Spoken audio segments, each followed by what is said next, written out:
ವೀರಶೈವ ನ್ಯೂಸ್ಗೆ ಸ್ವಾಗತ. ಇದು ವೀರಶೈವ ಲಿಂಗಾಯತರ ಧ್ವನಿ.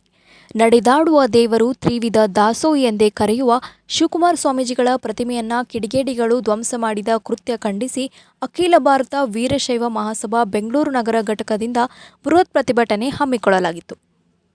ತುಮಕೂರು ಸಿದ್ಧಗಂಗಾ ಮಠದ ಶಿವಕುಮಾರ ಮಹಾಸ್ವಾಮೀಜಿಯವರು ಜಾತಿ, ಮತ ಮತ್ತು ಪಂಥ ಎಂಬ ಭೇದವಿಲ್ಲದೆ ಎಲ್ಲರಿಗೂ ಅನ್ನ, ಅಕ್ಷರ, ಆಶ್ರಯ ನೀಡಿದವರು.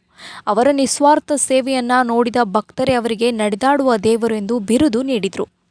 ಸಮಾಜದಲ್ಲಿ ಅಶಾಂತಿ ಮೂಡಬೇಕು ಎಂದು ಕೆಲವು ಕಿಡಿಗೇಡಿಗಳು ಇಂತಹ ಕೃತ್ಯ ಮಾಡುತ್ತಿದ್ದಾರೆ. ಇಂಥವರ ವಿರುದ್ಧ ಕಠಿಣ ಕ್ರಮ ಕೈಗೊಳ್ಳಬೇಕು ಎಂದು ಎಚ್ಚರಿಕೆ ನೀಡಿದರು. ಕಿಡಿಗೇಡಿಯನ್ನ ಬಂಧಿಸಿರುವ ಪೊಲೀಸ್ ಇಲಾಖೆಗೆ ಅಭಿನಂದನೆಗಳನ್ನು ತಿಳಿಸಿದರು. ಶಿವಕುಮಾರ ಮಹಾಸ್ವಾಮೀಜಿಯವರ ಪ್ರತಿಮೆಗೆ ಸೂಕ್ತ ಬಂದೋಬಸ್ತ್ ಒದಗಿಸಬೇಕು ಎಂದು ಆಗ್ರಹಿಸಿದರು.